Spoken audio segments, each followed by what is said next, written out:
Belgium में मेहुल चोकसी की गिरफ्तारी हुई है। पीएनबी घोटाले के मामले में मेहुल चोकसी आरोपी है। तो बेल्जियम में मेहुल चोकसी की गिरफ्तारी के बाद अब भारत सरकार की तरफ से उसके प्रत्यर्पण की मांग की गई है। 2 अरब डॉलर के घोटाले का आरोपी है मेहुल चोकसी। भारत सरकार ने मेहुल चोकसी के प्रत्यर्पण की मांग बेल्जियम सरकार से की है। बेल्जियम में ही मेहुल चोकसी की गिरफ्तारी हुई है। पीएनबी घोटाले के मामले में मेहुल चोकसी आरोपी है। 2 अरब डॉलर के घोटाले का आरोप है मेहुल चोकसी पर। स्विट्जरलैंड भागने की फिराक में था, ऐसी जानकारी मिल रही है। फिलहाल बेल्जियम की जेल में बंद है मेहुल चोकसी। पीएनबी घोटाले का आरोपी मेहुल चोकसी, जिसकी गिरफ्तारी बेल्जियम में हुई है। भारत सरकार की तरफ से बेल्जियम सरकार से मेहुल के प्रत्यर्पण की मांग की गई है। 2 अरब डॉलर के घोटाले का आरोपी मेहुल चोकसी फिलहाल बेल्जियम की जेल में बंद है। जानकारी ये मिल रही है कि स्विट्जरलैंड भागने की फिराक में था मेहुल चोकसी, लेकिन भारत सरकार को जो इनपुट्स मिले थे उसके आधार पर बेल्जियम की सरकार को जानकारी दी गई, जिसके बाद सीबीआई की रिक्वेस्ट पर बेल्जियम की सरकार ने मेहुल चोकसी को गिरफ्तार करवा दिया। बेल्जियम में भगोड़े मेहुल चोकसी की गिरफ्तारी पर पूर्व सीबीआई निदेशक एपी सिंह ने कहा कि भारत सरकार के अनुरोध पर मेहुल चोकसी को गिरफ्तार किया गया है। अब हमें पीएनबी में उसके घोटाले के सभी सबूत देने होंगे। कानूनी प्रक्रिया में समय लगेगा। हमें उन्हें ये विश्वास दिलाना होगा कि हमारी जेल की स्थिति अच्छी है और हम उसे निष्पक्ष सुनवाई देंगे। यूरोपीय संघ से किसी को लाना सबसे कठिन काम है।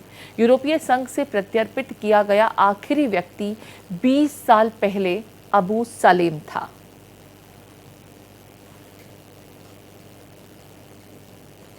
तो देखिए, मेहुल चोकसी गिरफ्तार जरूर हो गया है। भारत सरकार की रिक्वेस्ट पर सीबीआई द्वारा जो जानकारी बेल्जियम के प्रशासन से साझा की गई थी, उसके बाद उसकी गिरफ्तारी हो गई। लेकिन प्रत्यर्पण इतना आसान नहीं होगा। पीएनबी घोटाले में उसकी जो इन्वॉल्वमेंट थी, उन तमाम जानकारियों को साझा करना होगा, तमाम तथ्य प्रोवाइड करने होंगे, जिसके बाद ही प्रत्यर्पण की प्रक्रिया पूरी हो सकेगी। और साथ ही साथ ये सुनिश्चित करना होगा कि भारत की जो जेल की कंडीशंस हैं वो मानवीय अधिकारों के अनुरूप ही है। हमारे साथ रमेश जुड़ गए हैं, रमेश का रुख करेंगे। रमेश, मेहुल चोकसी गिरफ्तार तो हो गया, बहुत मशक्कत करनी पड़ी उसे ट्रेस करते करते, लेकिन आखिरकार गिरफ्तारी मुमकिन हो गई। लेकिन प्रत्यर्पण उससे भी बड़ी चुनौती, क्योंकि यूरोपीय यूनियन से आखिरी बार अगर किसी को प्रत्यर्पित किया गया था वो अबू सलेम था।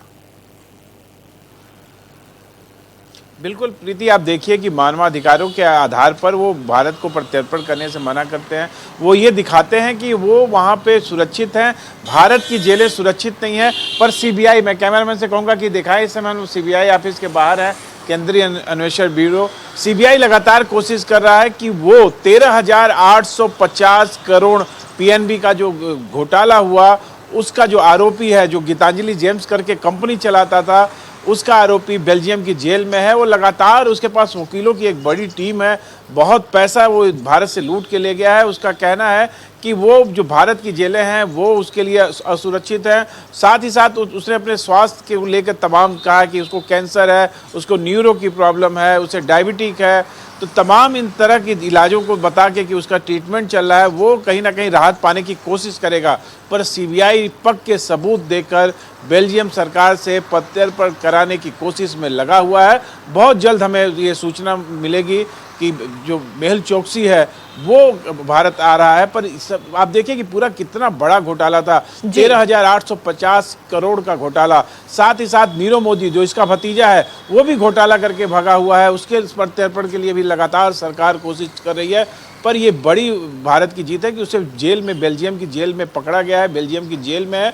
और वो लगातार कोर्ट में ये कह रहा है कि भारत की जेल उसके लिए असुरक्षित है। साथ ही साथ उसे राजनीतिक दुर्भावना से उसे फंसाया गया है। वो ये नहीं कह रहा है कि उसने भ्रष्टाचार किया है, उसने घोटाला किया है। ठीक है, आप जिस आरोप का जिक्र कर रहे हैं रमेश, उसी के बारे में अगला सवाल।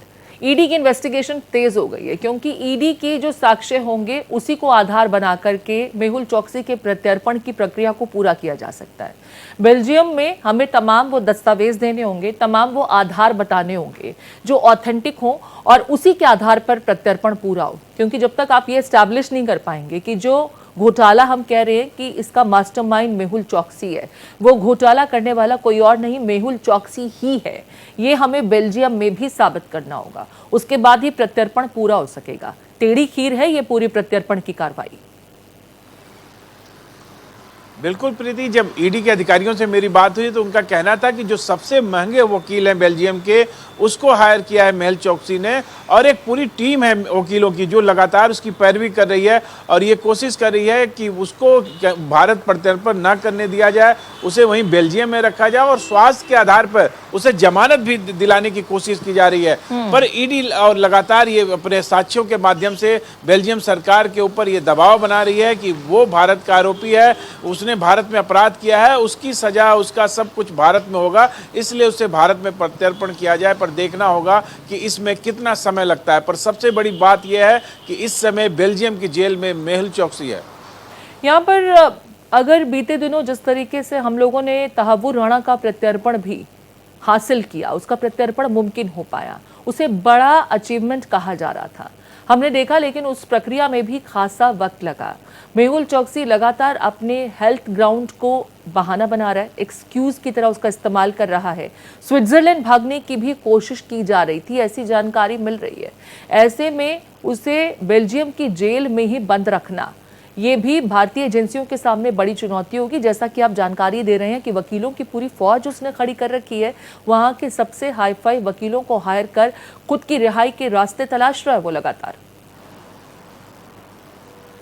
बिल्कुल प्रीति, आप देखिए कि लगातार जिस तरीके से उसने आरोप लगाया कि भारत में मानवाधिकारों का हनन होता है, जेलों में मानवाधिकारों का कोई व्यवस्था नहीं है, साथ ही साथ वो ये भी कहता है कि उसके ऊपर जितने भी आरोप हैं वो राजनीतिक विद्वेष से लगाए गए हैं, उसका उसमें कहीं इन्वॉल्वमेंट नहीं है। उसका ये भी कहना है कि उसका इलाज चल रहा है बेल्जियम में, उसको न्यूरो की प्रॉब्लम है, उसका इलाज चल रहा है और वो इलाज कराने दिया जाए और उसे जमानत दी जाए। तो ये तमाम ऐसे मुद्दे हैं जिसके आधार पर मेहुल चौकसी राहत पाने की कोशिश करेगा।